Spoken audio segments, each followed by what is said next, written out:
Merci de nous rejoindre pour suivre Question pour un citoyen. Madame, Messieurs, bonsoir.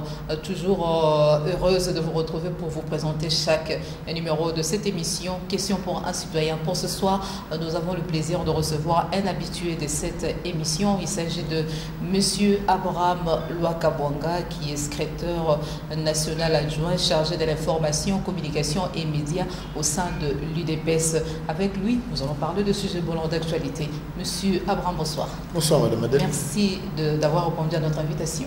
C'est un plaisir. Voilà, la plus grande nouvelle aujourd'hui qui peut chanter l'UDPS, je me dis, et pourquoi pas le sympathisant de ces partis politiques, c'est du fait que Chadari a accepté, il a signé les communiqués conjoints sur les obsèques de Etienne Tshisekedi à Mulumba. Vous êtes de l'UDPS, qu'est-ce que vous pouvez nous dire de plus par rapport à cette bonne nouvelle?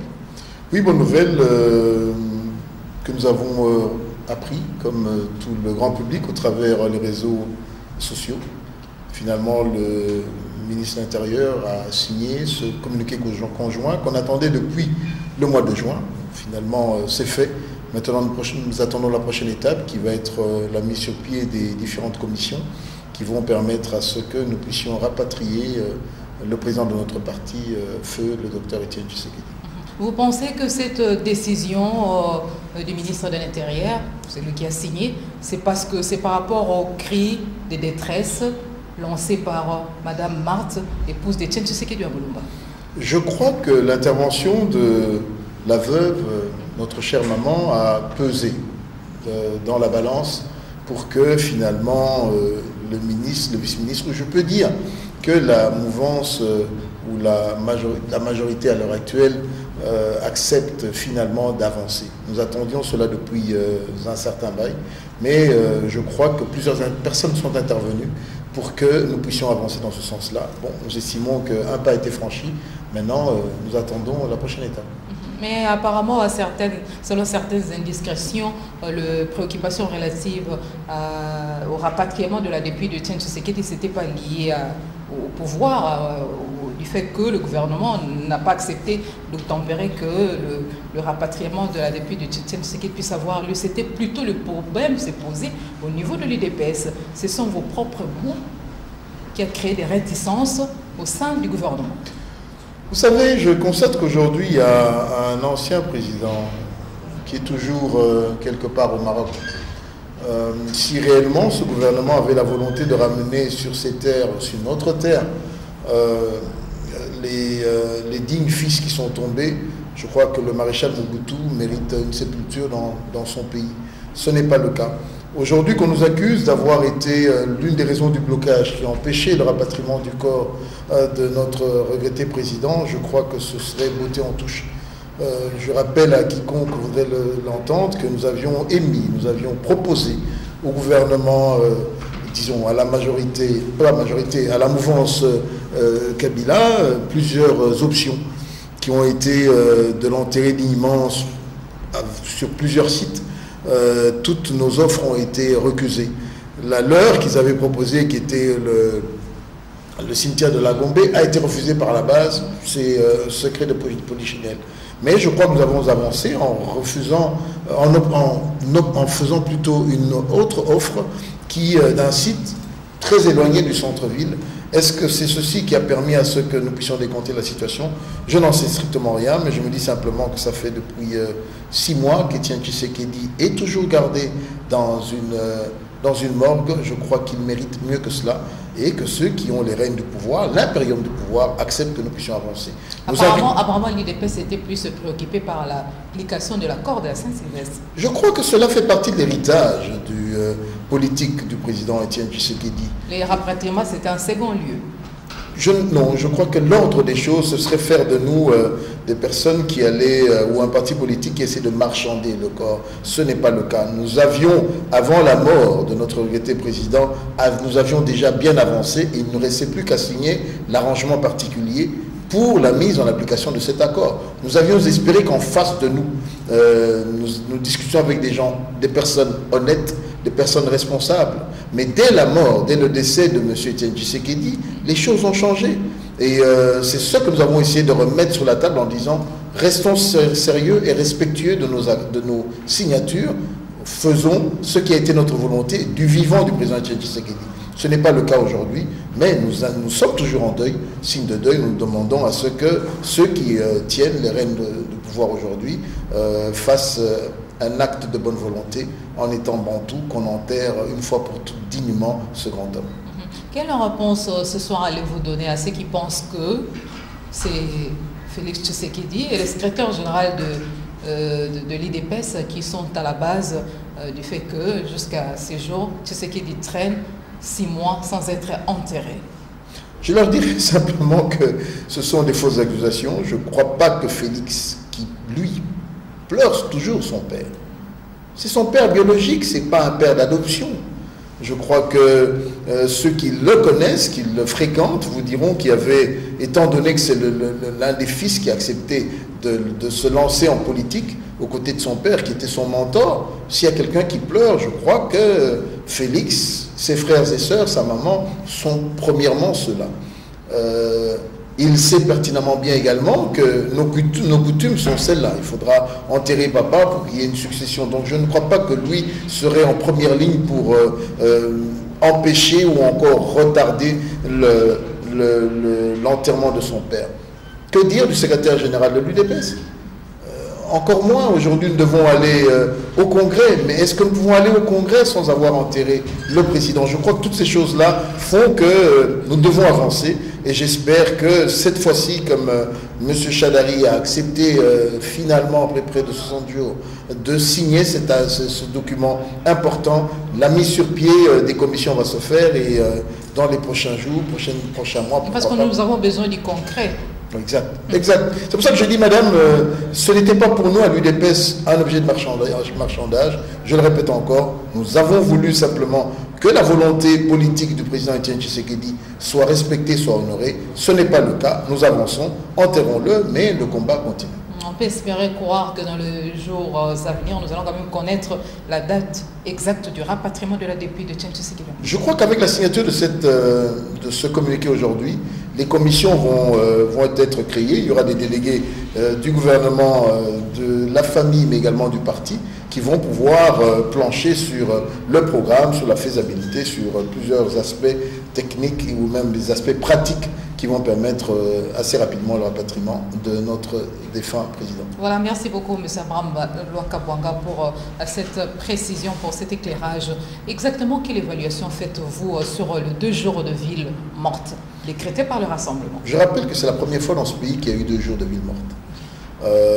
Je suis très heureux de constater que les Congolais ont répondu massivement à l'appel.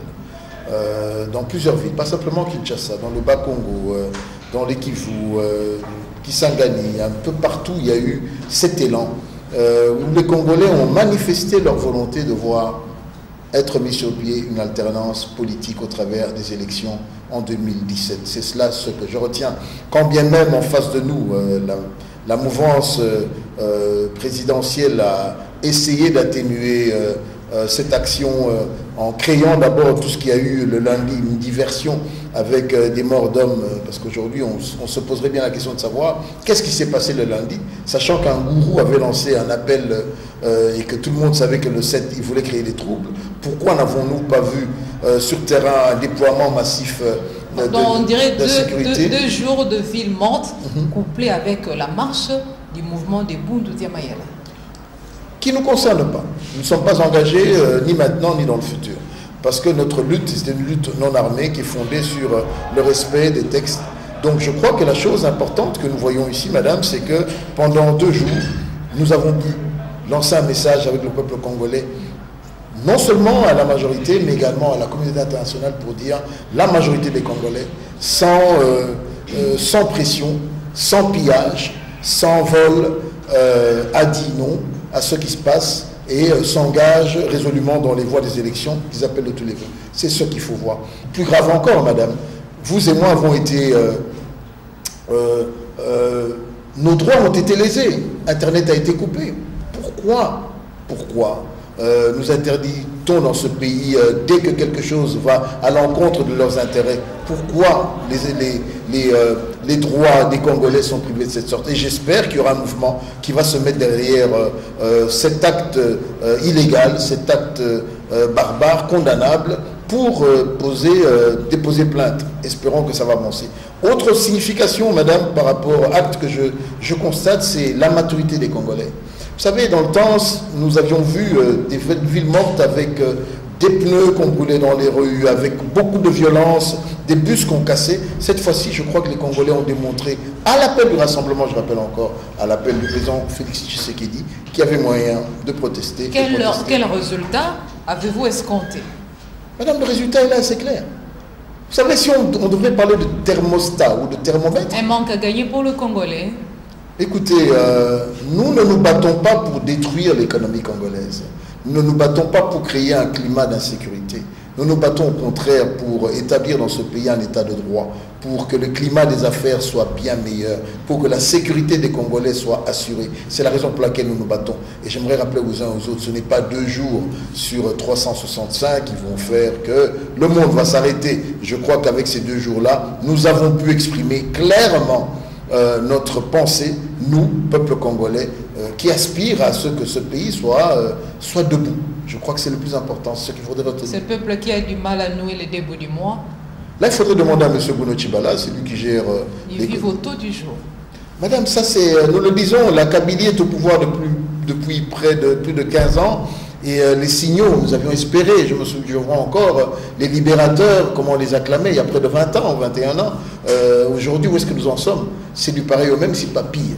Avec toujours moins d'$1 par jour, les Congolais souffrent. Et ce n'est pas avec Monsieur Joseph Kabila ou encore moins les Aubin Minakou et autres que ce pays va avancer. Nous avons, nous, l'alternative et nous nous posons comme alternance et nous espérons que lorsqu'il y aura des élections en 2017, les Congolais vont faire le bon choix. Quel sentiment vous anime spécifiquement quand la population, à l'absence d'Etienne Tshisekedi du Amoulouba, continue à obtempérer les mots d'ordre de l'UDPS, en particulier du Rassemblement général? Le sentiment est un sentiment d'humilité et de responsabilité. D'humilité parce que nous ne pouvons pas aujourd'hui croire que ce qui se fait est notre travail à nous simplement. Nous avons hérité ici d'un nous avons hérité ici d'un grand bagage politique et pouvoir le garder sans le dilapider, c'est à cela que nous travaillons tous les jours. Etienne Tshisekedi, le docteur, n'est pas remplaçable. Aujourd'hui, nous devons nous forger, nous devons nous mettre ensemble pour essayer, un temps soit peu, d'arriver à faire ce qu'il a fait. C'est ce sentiment-là d'humilité qui m'anime, de responsabilité par rapport à l'héritage. Il est tellement grand. Nos décisions doivent être mûries, réfléchies, pour ne pas casser ce lien qu'il nous a donné, qui était ce lien entre le peuple et lui. Pour quelle cause les victimes de manifestations du 7 juillet 2017 ont servi? Le 7 juillet, pouvez-vous me rappeler encore ce qu'il y a eu le 7 juillet, madame? Le 7 juillet, c'était le lundi. Le 7 août. Le 7 août plutôt, excusez. Je ne sais pas, je crois qu'il faudrait demander au gourou qui a lancé cette action, Nemwanda Semi, pourquoi il a voulu sacrifier ses frères et sœurs, sachant qu'en face, il y a une police qui ne sait pas se garder, il y a des services, il y a des militaires qui ne savent pas se réfréner par rapport aux armes. Donc lorsqu'on n'utilise pas les balles en caoutchouc ou d'autres moyens pour contrôler le peuple, on tire à vue. On nous parle de 12 morts, est-ce que c'est 12 morts ou plus que cela? Je ne crois pas. La question devrait être posée au Bundudia Congo, au Bundudia Malayala, bref, à l'un d'entre eux. Voilà, Abraham Lwakabonga, secrétaire général, national plutôt, en charge de l'information, communication et médias au sein de l'UDPS. Comment jugez-vous les allégations du gouvernement vous attribuant la responsabilité par rapport au massacre, par rapport aux événements du CPRK et du marché central? Encore une fois, c'est un coup d'épée dans l'eau, c'est un montage funeste, parce que, je rappelle encore, le combat de l'UDPS depuis plus de 30 ans s'est forgé sur des valeurs telles que la non-violence, et nous ne voyons pas aujourd'hui, même après le décès de notre président Etienne Tshisekedi, le parti se muer en un parti utilisant les forces. Ce n'est pas notre cas, nous ne le ferons pas. Parce que le premier qui viendra avec cette vision, je crois que la base reviendrait, pour le rappeler à la raison. Ce qui s'est passé, madame, Nous l'avions condamné à l'époque. Ici, il y a une volonté de pouvoir salir ou de vouloir salir. Et le président du Rassemblement, tous les membres du Rassemblement, y compris le secrétaire général de l'UDPS. Les Congolais se souviennent, il y a quelque temps, d'une fausse attaque de notre permanence.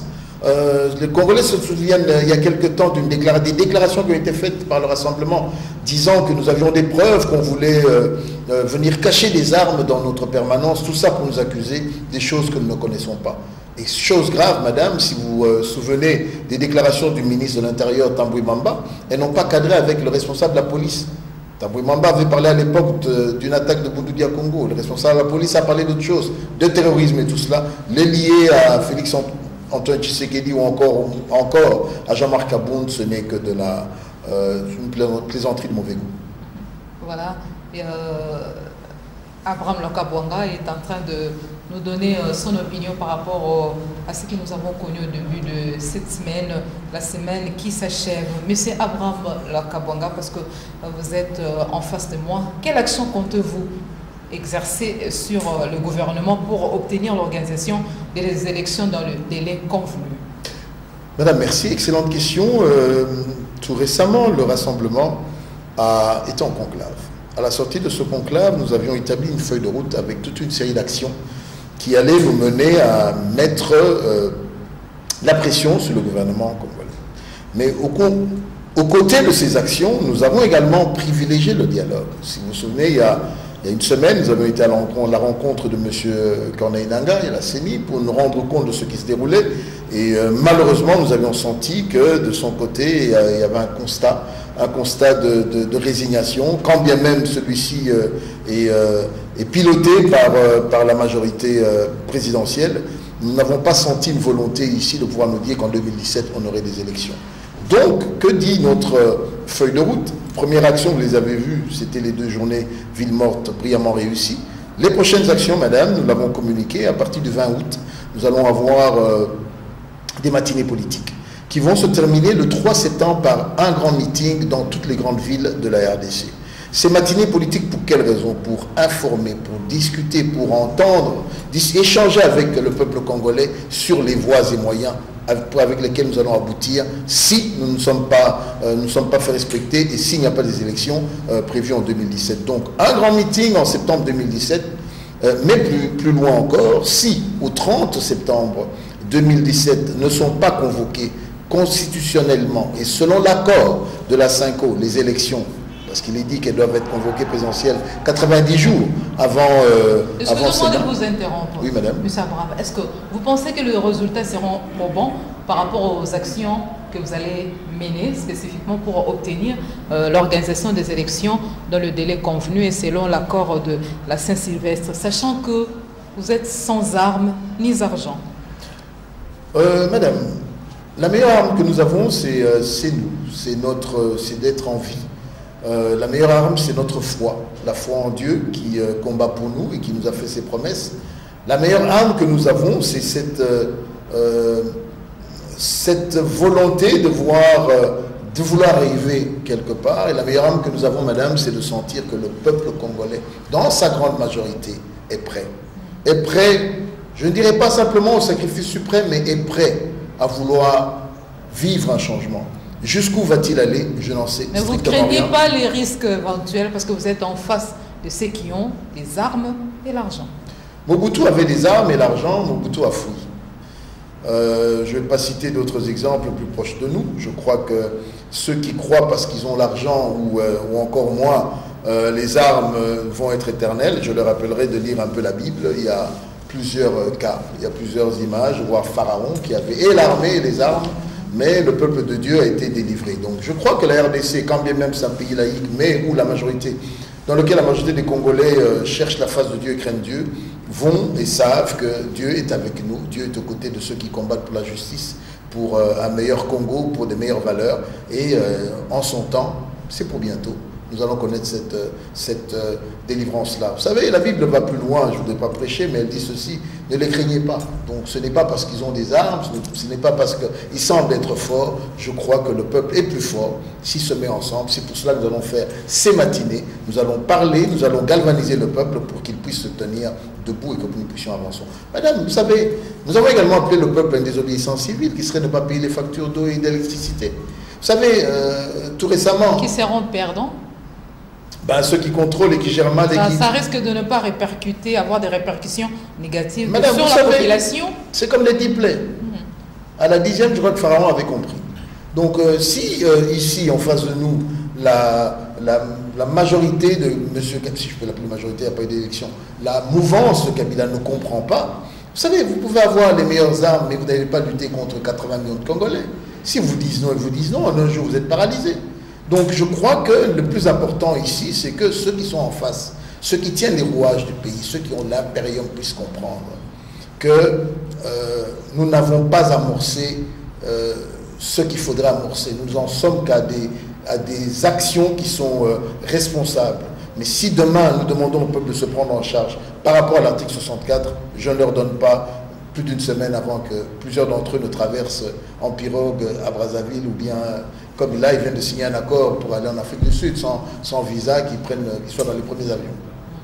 Pourquoi alors continuez-vous à reprocher la Commission électorale nationale indépendante CENI de continuer à retarder le processus électoral aussi longtemps que la Commission électorale nationale indépendante CENI est appuyée par les experts internationaux, exemple de l'OIF? Madame, à propos de l'OIF, nous avions reçu l'OIF tout récemment au siège du Rassemblement, tout comme nous avions reçu en début de semaine, en semaine dernière. Je crois que nous avons fait une proposition claire au niveau de l'OIF en démontrant qu'au niveau des séquences des élections, nous pouvons simplement parler des élections présidentielles et que cela est possible parce que la circonscription électorale est connue. Il n'y a pas besoin de changer de loi ni quoi que ce soit, mais je crois que cela est possible et cela a été démontré. Quant à M. Corneille Nangaa et la CENI, madame, il faut comprendre que celle-ci est un féodé. M. Corneille Nangaa n'est que la caisse de résonance et il joue son rôle qui est celui de retarder au maximum les élections en RDC. Dans la ville de Kinshasa, je crois que toutes les personnes qui sont parties pour se faire enrôler dans cette ville, c'était en moyenne entre 5 à 7 heures sur une journée avant d'avoir sa carte d'enrôlement. On a vu dans des centres une seule machine. On a vu dans des centres des personnes qui n'étaient pas outillées. On a vu dans des centres des personnes qui n'étaient même pas, je peux dire, qualifiées techniquement pour pouvoir faire cet enrôlement-là. Fallait-il autant de temps pour pouvoir enrôler 4-5 millions de personnes à Kinshasa? Je ne crois pas. Plus loin, madame. Aujourd'hui, l'on nous dit que dans le Kasaï central, où je rappelle que la situation sécuritaire a été montée de toutes pièces avec les Kamouina Sapou instrumentalisés par le régime, l'on nous parle de l'enrôlement qui commencerait à partir du mois de septembre. S'il faut 3 mois au Kasaï, septembre, octobre, novembre, madame, vous comprenez, et le fichier électoral n'a pas encore été touché, on n'a pas vérifié quels sont les doublons, il y a une volonté ici, volonté qu'il n'y ait pas d'élection en 2017. Et le premier responsable, c'est Joseph Kabila avec son adjoint Corneille Nangaa. Du fait que Félix Tshisekedi se soit fait enrôler, rassure qu'il y aura des élections? Je crois que là, nous voulons montrer un message, car l'UDPS a quand même évolué. Avant, on nous reprochait cette politique de la chaise vide, mais qui avait quand même porté ses fruits. 2006, on a connu, on n'y a pas été. 2011, on nous a volé notre victoire. Lorsque le président du Rassemblement, Félix Tshisekedi, se rend, sans qu'il y ait ici une volonté de faire une propagande, vous avez vu la spontanéité avec laquelle le peuple l'a suivi. C'est ça, notre message, c'est lequel? Un enrôlement scandaleux. Pourquoi il s'est fait accompagner d'un monde, il a drainé un monde? Madame, il rentre dans sa voiture, il est suivi par sa garde, le peuple apprend, le peuple se met sur le chemin. On ne va pas leur refuser cela. Les autres sont obligés de donner de l'argent, 3, 4, 5 000 francs avec un t-shirt pour qu'on les suive. Chez nous, c'est spontané. Le peuple est avec nous. Pourquoi nous l'avons fait? Parce que nous voulons que massivement, les membres du Rassemblement, les adhérents, les sympathisants et de toutes les plateformes et partis politiques se fassent enrôler. Nous voulons gagner une victoire cette fois-ci simplement au travers des urnes. Avec cette présence importante de la population, Félix Tshisekedi, les fils de son père, il marche sur les traces de son père. Oui, je crois qu'un Tshisekedi a engendré un autre, politiquement, et c'est aux uns et aux autres de pouvoir en tirer les conclusions. La population de la Tchangou n'a pas été mobilisée en coulisses? Avec quoi, madame? Vous avez dit on n'a pas d'argent. De bouche à l'oreille, Il faut traques. Non, vous savez, quand un peuple croit, c'est comme ce peuple qui va à l'église. Même s'il n'a pas de moyens, il se dit j'y vais parce que Dieu existe, j'ai foi, j'ai l'espérance en un salut. C'est comme ceux qui viennent derrière l'UDPS et derrière le rassemblement se disent voici un groupe de personnes qui a une vision qui peut amener la RDC à des meilleurs jours. C'est le plus important. Donc cette spontanéité qu'on a vue, madame, ça nous a pris 3 heures pour évangéliser. Un parcours de 8 km, 3 heures. Et je ne vous dis pas au retour, on était obligé de ralentir à un certain moment. J'ai même vu des militaires de FARDC, les 2 doigts levés, des policiers quand même. Alors avions-nous, nous, sans moyens, corrompu les FARDC? Je ne crois pas. Même eux ont compris que le salut, ce n'est pas ceux qui leur racontent ou leur chansonnette tous les jours sur les grandes chaînes nationales, mais c'est plutôt ceux qui modestement continuent de lutter avec les petits moyens pour qu'il y ait un changement. Mais il y a de quoi c'est poser la question, pourquoi les poids lourds de l'opposition s'enrôlent-ils alors que la CENI dit qu'il n'y aura pas des élections cette année? Madame, nous croyons dur comme fer.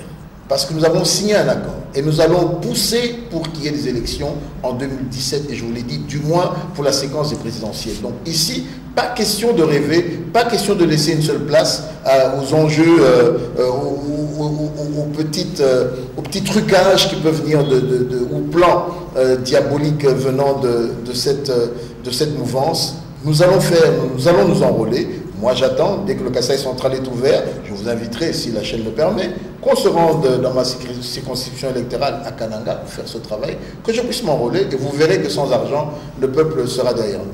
Que va faire l'opposition en 2017 au cas où les élections ne sont pas organisées?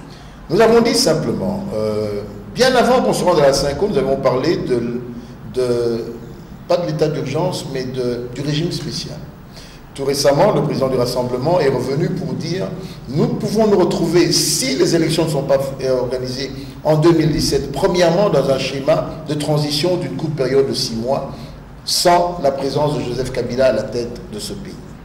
Et la personnalité qui viendrait conduire cette période de transition de 6 mois pour nous conduire aux élections s'engagera à ne pas être candidat au présidentiel. Voilà le schéma que nous avons, que nous remettons sur la table en disant si, nous disons bien si, il n'y a pas d'élection en 2017, voilà le schéma, petite transition, 6 mois maximum, on doit aller aux élections, se choisir un nouveau président et faire avancer le pays. Voilà, la nomination, la mise en place plutôt de la CENSA, ça préoccupe au plus haut point, et la nomination unilatérale, vous trouvez que ça ne montre pas l'agenda caché de la majorité présidentielle? Vous savez, madame, ce qui me frustre, c'est de voir qu'à la tête du CENSA, il y a une personnalité congolaise qui ne le mérite pas. Une personnalité qu'on a connue dans tous les coups bas et qui, par ailleurs, je voudrais savoir quel est son background pédagogique. Mais de savoir que cette personnalité que les Congolais reconnaissent avec ses longs cheveux sur la tête est assistée par un professeur, un digne professeur d'université, cela fait encore bien plus mal. Je me pose la question de savoir pourquoi dans ce pays, les choses sont toujours faites à l'envers. Est-ce que cette personnalité dont je me tais de citer le nom sur ce plateau vaut-elle ou a-t-elle les compétences pour gérer une telle institution? Question mark. Donc je crois qu'il est important qu'on puisse être encore une fois dans ce pays sérieux pour mettre les hommes qu'il faut à la place. Mais cette nomination semble boucler l'agenda caché sur le report des élections. Madame, c'est leur plan, c'est leur stratégie que tous les Congolais ont lu, que tous les Congolais ont compris. Je rappelle encore une fois que ce président du CENSA, face à sa propre, je peux dire face à son propre public, a failli se faire lyncher lorsqu'il a parlé du report des élections. Je ne sais pas dans quelle ville il va pouvoir passer, mais j'espère que la presse que vous êtes, vous allez quand même aider les Congolais en leur diffusant les images de cette personne-là qui a 5-6 mois, était avec nous, criait, scandait haut et fort qu'il fallait les élections, et qui aujourd'hui semble avoir basculé, avoir retrouvé sa couleur naturelle. Il a changé d'avis. Non, il est retourné à sa couleur naturelle. Parce que je rappelle qu'il n'était plus avec nous. Il avait passé 12 ans sans venir à l'IMT. Donc, il n'y est revenu que par ce concours de circonstances. Il est retourné dans son équipe, dans son coin politique. Et tout ce qu'il fait, c'est ce que nous, à l'époque, nous soupçonnions déjà qu'il était une taupe. Parce que trois institutions sont déjà mises en place. Il y a le gouvernement, il y a la CENI et puis il y a les CENSA. Donc ça n'inspire pas l'organisation, ça n'inspire pas confiance. Madame, ça ne nous inspire pas confiance et heureusement que vous posez cette bonne question. C'est pour cela que nous avions, nous, demandé au niveau de la CINCO qu'il y ait une restructuration de cette CENI. Nous l'avons appelé de tous les vœux.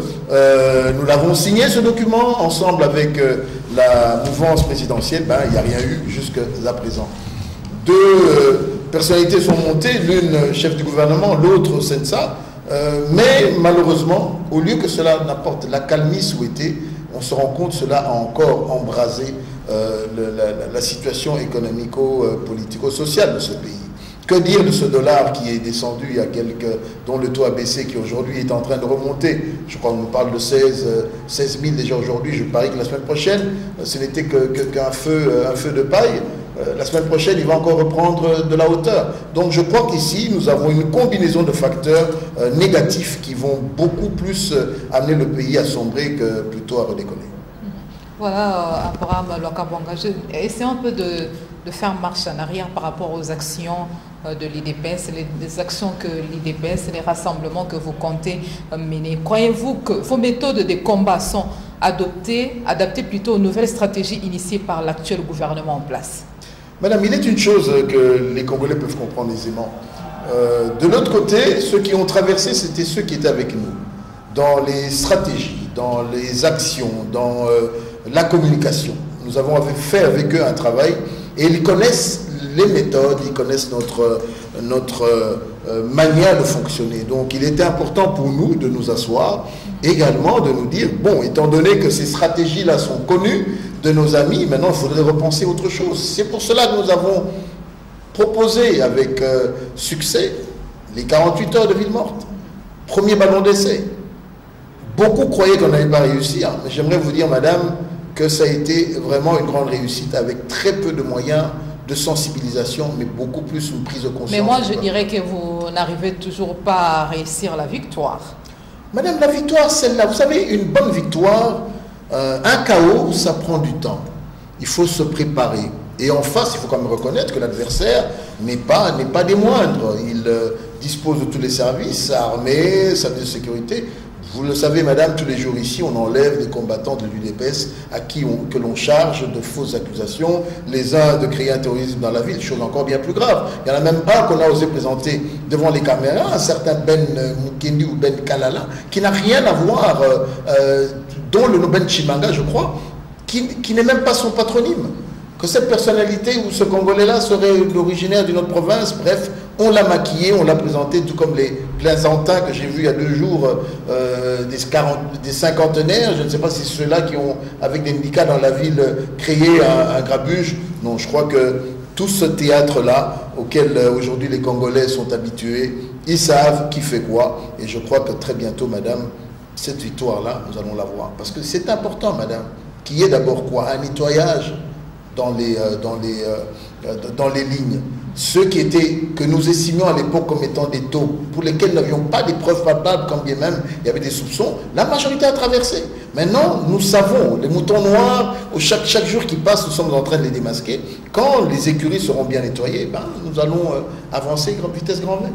Est-ce que les contraintes évoquées par la Commission électorale nationale indépendante pour ne pas organiser les élections, à savoir les contraintes budgétaires, les contraintes sécuritaires, sont maîtrisées ou nous échappent? Madame, les contraintes sécuritaires sont voulues. Parce qu'aujourd'hui, nous ne comprendrons pas, avec plusieurs brigades formées par les meilleures armées du monde, que les Congolais ou l'armée congolaise ne soit pas à même de pouvoir juguler 15 plaisantins avec un bandeau rouge venu du Bas-Congo qui ont paralysé la ville un lundi, alors que nous étions prévenus. Je crois qu'il y a ici une volonté. La même chose qu'au Kasaï avec les Kamouina Sapou criés de toutes pièces, je crois que vous les avez vus, opérer. Du point de vue sécuritaire, c'est crié de toutes pièces. Mais également, madame, il y a question budgétaire. N'oublions pas, 1 milliard de dollars sous Matata Pogno. Où est cet argent? Je crois que la première chose que j'aurais souhaité, j'espérais voir de M. Bruno Tshibala, était de mettre Matata Pogno en audit pour contrôler qu'est-ce qui s'est passé, où est passé cet argent. Et plus près de nous, le même Bruno Tshibala, je crois qu'il a reçu la réponse de Mme Lagardère du Fonds monétaire international, qui lui a fait comprendre que si le Congo avait une bonne volonté ou même un plan qui allait mener vers des élections, ils allaient pouvoir bénéficier des moyens financiers qui permettaient qu'il y ait des élections. Donc ici, madame, ce n'est pas verrouillé. Il nous faut une volonté politique pour qu'il y ait une alternance en RDC. Et nous ne la voyons pas, mais nous allons quand même la forcer de gré ou de force au travers les articles de notre Constitution. La restriction de l'accès à l'Internet à chaque activité influente du rassemblement. La démocratie ou la dictature? La peur. Je dirais que c'est la peur. Et dictature, vous savez, il n'y a aucun dictateur qui a résisté face à son peuple. Il y aura un temps. Le danger, madame, c'est que tout le monde aujourd'hui, même eux qui s'étaient coupés de cet Internet, tout le monde a utilisé VPN. Tout le monde connaît. Prochainement, quand les Congolais vont savoir comment le télécharger, ben bon, il faudra trouver d'autres stratégies. Laquelle? Couper tous en main et solo, ou bien tous en courant, là, éviter. Puisqu'ils en font partie, ben on débarrasse habituellement la ténègre. Quelle est la place de la communauté internationale dans la crise socio-politique qui secoue le pays? Madame, je crois que nous devons être responsables. C'est comme si vous gérez votre maison et que vous attendez que votre voisin puisse vous dire où est-ce qu'il faut déposer les assiettes, quand est-ce qu'il faut aller laver la vaisselle, ou bien quand est-ce qu'il faudrait préparer. Non, soyons responsables. La communauté internationale, elle est là, elle défend ses intérêts et ses intérêts stricts. Si elle peut voir un Congo complètement bas où elle pourrait venir acheter l'or, le diamant, le coltan à vil prix, elle s'en réjouirait. Donc nous devons, nous, être ici responsables en nous disant, parce que la communauté internationale, ce n'est pas simplement l'Europe, les États-Unis, la Chine et autres. Mais écoutez, le Rwanda est devenu le premier pays producteur de coltan. Je crois qu'il fait partie, ce coltan, il le vend à qui? Le Rwanda le vend à cette fameuse communauté internationale. Est-ce qu'on peut également dire de facto que le Rwanda aussi fait partie de cette communauté? Je dirais grand oui. Défendons nos intérêts, protégeons ce qui est nôtre et soyons responsables. Pourquoi les membres de l'IDPS qui sont dans les gouvernements ne se démarquent pas pour manifester plutôt leur couleur de l'IDPS malgré les débouchages? Madame, je crois que ces personnes-là, dès l'instant où elles ont accepté de traverser le pont, elles ont perdu leur identité IDPS. Parce que quelqu'un de l'IDPS sait que le combat est un long combat, un combat basé sur l'idéologie. C'est ce que vous avez en vous qui vous permet de résister. Mais lorsque vous acceptez d'aller à la soupe, bon, il n'y a pas de souci, bon appétit, nous dirons. Donc, ne vous soyez pas étonnés parce que les méthodes ou le système qui fonctionne empêche à toute personne de bonne volonté de pouvoir briser cette glace-là. Donc, et surtout qu'ici, c'est un compromis politique qui a été fait sur base de quoi? De monnayage. Donc ceux qui s'y retrouvent, ben, moi je ne suis pas étonné, je n'espère d'ailleurs rien de leur part, parce que les traîtres ne réussissent jamais. Il y a des bons rapports entre l'IDPS et les G7? Madame, les rapports sont excellents. Mais je vous vois venir. Le problème, c'est lequel? Le rassemblement n'est pas une plateforme électorale. Le G7 s'est prononcé pour dire qu'il avait un candidat pour les présidentielles, en la personne de Moïse Katumbi. Tout récemment, sans que le DPS n'aille au Congrès, les voix se sont élevées pour que de la base, qui a dit tout clairement que Félix devrait être le candidat au présidentiel. Donc, si nous ne nous entendons pas, et j'espère que nous aurons cette grande discussion lorsqu'il sera établi qu'on pourra avoir des élections en RDC en 2017 ou dans les 6 premiers mois de 2018, je crois que le rassemblement devra se réunir pour se poser la grande question, est-ce que nous nous mutons en plateforme électorale ou bien nous disons, bon, voilà, nous avons un tel objectif, que chacun est dans son coin et on va faire le combat. Et donc nous n'en sommes pas encore là, mais les rapports sont là. Ce que j'apprécie, c'est que c'est clair, il n'y a pas d'hypocrisie. Tout comme Martin Fayulu est le candidat de l'ESID, peut-être la dynamique va la doubler d'ici là. Nous avons déjà 2-3 candidats au sein du rassemblement prononcés. Nous y allons, nous sommes en politique, il n'y a pas de souci, c'est de bonne guerre. Les G7 ne risquent pas de désorienter ou de déstabiliser l'UDPS? Je ne crois pas, madame. Vous savez, le G7, ce qui est excellent, c'est que... Vous ne voyez pas ça venir? Madame, non. Il n'y a G7 désorienter ou déstabiliser l'UDPS. Madame, nous sommes la première force politique dans ce pays, même au niveau de l'opposition, tout en respectant nos amis du G7. Nous avons mesuré les risques lorsque nous sommes dit que nous allons nous engager au sein du rassemblement. Souvenez-vous de l'histoire du lion et de la mouche. Maintenant, il faudrait voir qui est le lion, qui est la mouche, et à quel niveau. Vous savez, vous êtes le lion parce que financièrement parlant, le G7 est financièrement fort, et nous pouvons être la mouche parce que nous n'avons pas d'argent. Ou l'inverse selon popularité. Donc, tout dépend du contexte dans lequel on se retrouve. Et si on tient compte de la popularité par rapport à cette histoire? Vous savez, sans aucun doute, mais n'oubliez pas non plus que nous avons... Un homme prudent voit le mal de loin. Exact, madame, mais je ne craindrai pas. Vous savez, je crois que de part et d'autre, il y a des analystes. De part et d'autre, il y a des stratèges. Lorsque Félix Tshisekedi, président du Rassemblement, secrétaire général adjoint du DPS, sans être candidat... Avec le débauchage au sein du Rassemblement, vous avez tiré des leçons? Et sachez-les que ce n'est pas fini. C'est le menu fretin qui a traversé. Qui d'entre eux, madame, peut sortir dans les rues à Kinshasa ou ailleurs et drainer des foules? Citez-moi le nom. Lequel? Surtout pas l'homme avec plus de cheveux. Surtout pas. Qui d'autre? Ce qui est important, c'est la victoire. Madame, je répète encore, beaucoup de personnes aux côtés de Tshisekedi ont essayé de se créer une personnalité, ont essayé de se créer une base. Et cette base-là, c'était le fait que les combattants les voyaient aux côtés du leader maximum. Cette fois-ci, à l'UDPS, nous avons dit, nous verrouillons. Vous venez, vous allez être les alliés de l'UDPS, point barre. Quelle réponse donnez-vous à ceux qui pensent que l'UDPS est un parti politique un peu distrait? On vient, on soutire, on vous tire les nécessaires et ils partent. Madame, même avec la présence du Rassemblement, on sait, il y a beaucoup qui ont profité de l'UDPS et voilà, il y a les débauchages. Vous sortez toujours perdant? Non, nous ne sommes pas perdants parce qu'un de partis dit se retrouver. Ça, je peux vous le dire. Mais si vous regardez la scène politique aujourd'hui congolaise, il y a plusieurs membres qui sont venus de l'UDPS. C'était le premier parti d'opposition. Donc, lorsque vous avez fait l'opposition sous Mobutu ou encore au début de la Kabylie, vous devez être sorti de l'UDPS. L'UDPS sort toujours perdant. Vous n'avez jamais géré les pays. Madame, ça viendra. Vous savez, on n'est pas perdant aujourd'hui. Toujours roulé par les acteurs. Je vais vous dire pourquoi c'est merveilleux. C'est d'ailleurs pourquoi le peuple est avec nous. Parce que tous ceux qui ont été débauchés à un certain moment de leur vie ne sont pas partis, n'ont pas changé la vie sociale du Congolais, n'ont pas changé économiquement ce pays. Ils ont tous lamentablement échoué. C'est ça qui garde intactes nos chances de réussite. Et nous disons aux Congolais, venez vous battre avec nous et faites de nous vos prochains dirigeants et vous verrez la différence et sera grande. Contrôler les adhésions au sein de votre parti politique. Merci madame de le dire. Là, je tiens à rappeler, je peux faire un peu de pub, que nous allons lancer à partir de demain samedi une opération des nouvelles cartes biométriques. Nous allons pouvoir cette fois-ci gérer au mieux notre database, notre base de données de nos membres, de nos sympathisants. Donc c'est une opération qui sera lancée à partir de demain samedi dans la ville de Kinshasa.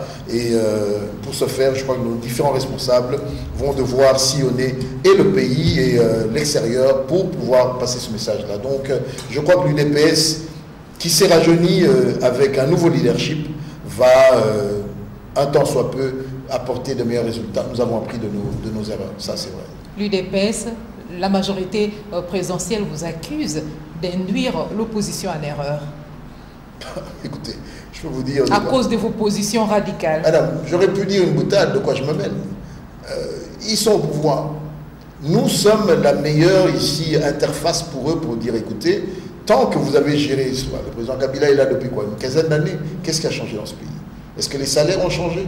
Les militaires touchent toujours moins de 80 000 francs. Que dire de la paupérisation? Le taux de scolarité est tellement faible. Les Congolais meurent pour des petites maladies dans cette ville. Mais tout ça à cause de vos positions radicales au cours des négociations. Comment jugez-vous ces allégations? Madame, nos positions sont radicales parce que nous sommes socialistes, sociodémocrates, parce que nous avons une vision. Nous avons une volonté, nous regardons ce qui se passe en se disant, ce n'est pas de cette manière-là que les choses doivent être menées. Qu'est-ce que vous voulez qu'on fasse? Qu'on se mouille et qu'on accepte une compromission? Non. Je crois que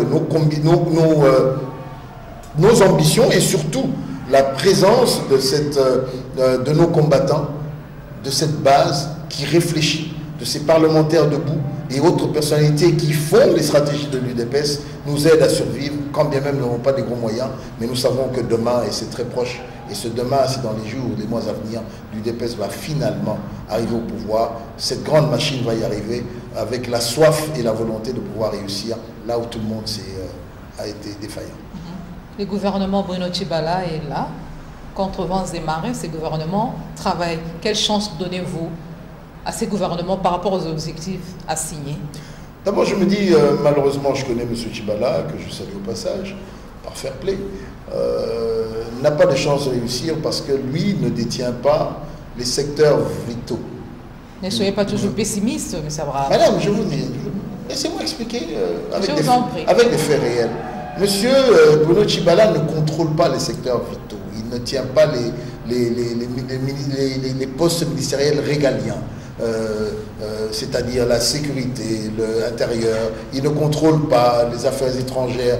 Bref, on lui a donné du menu fretin. Je ne vois pas comment, entouré de tous ces kabylistes, il puisse réussir. Donc, si du moins on lui avait accordé cette possibilité-là, peut-être il va avoir ces chances-là.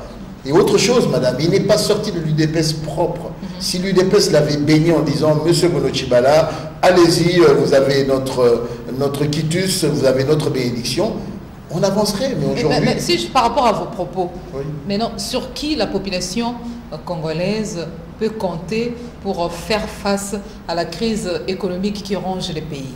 Vous savez, madame, sans être messianique, il y a un leader politique qui, il y a quelques jours, est sorti dans la ville de Kinshasa. Pour faire 8 km, ça lui a pris 3 heures.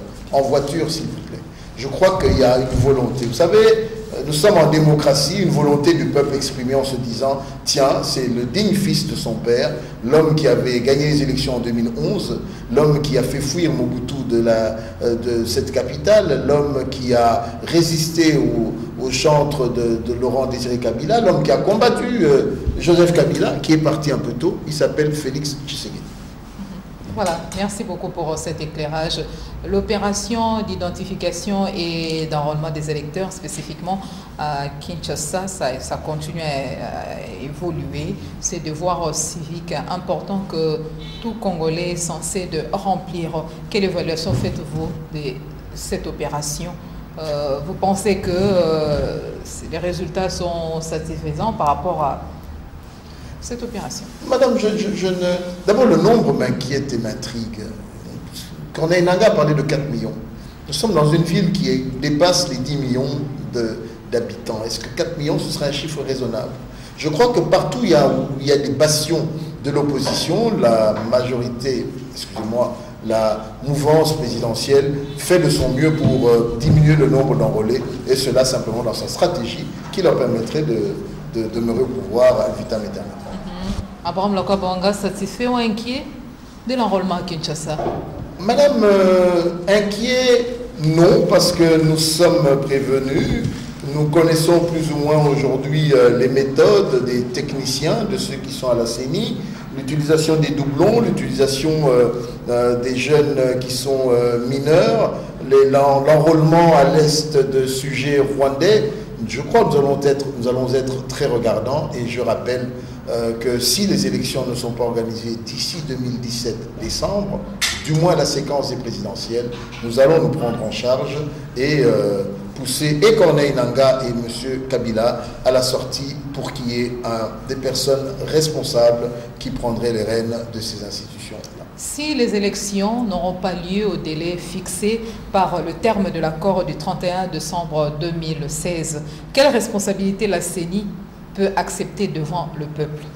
Un bon technicien, un allié de la majorité ou un ennemi du peuple congolais? Un allié de la majorité, ennemi du peuple congolais. Justifiez votre réponse. Vous savez,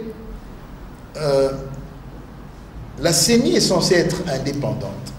Je n'ai jamais entendu M. Corneille Nangaa se lever pour passer sur les antennes et dire « Voilà, j'avais besoin d'autant d'argent, j'attends autant d'argent du gouvernement et je n'ai jamais rien reçu. » Je crois que Corneille Nangaa aurait dû être la première personne pour dire « J'attendais $1 milliard, cet argent n'est jamais venu. » Je le mets au défi de pouvoir me dire où il a dit.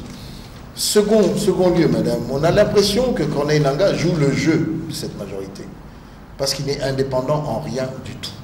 Tout ce qu'il fait, c'est en rapport avec ce qu'on lui dit. Des indiscrétions de cette mouvance présidentielle, on parle des élections en 2018 ou 2019. Vous vous souvenez, ceux qui s'étaient rendus à l'OUA avaient parlé de quoi?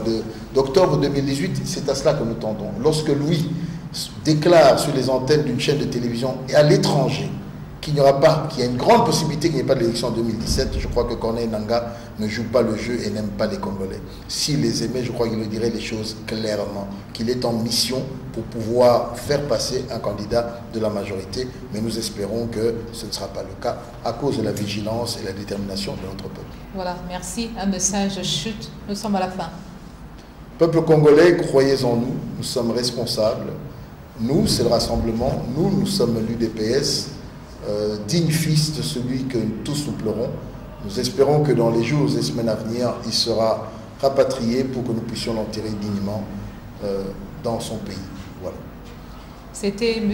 Abraham Lwakabwanga, secrétaire national adjoint chargé du département de l'information, communication et médias au sein de l'UDPS. Avec lui, nous avons échangé tout au long de cette émission Question pour un citoyen de ce soir, dont la rediffusion est prévue pour demain à 8h30. C'est la fin. Merci à toute l'équipe technique. Merci à Jerry Bindele, à Gino Lombongo, à Jerez Nzouzi et à Kela Kaninda Venezia. C'est la fin. Une très belle soirée à tous et chacun.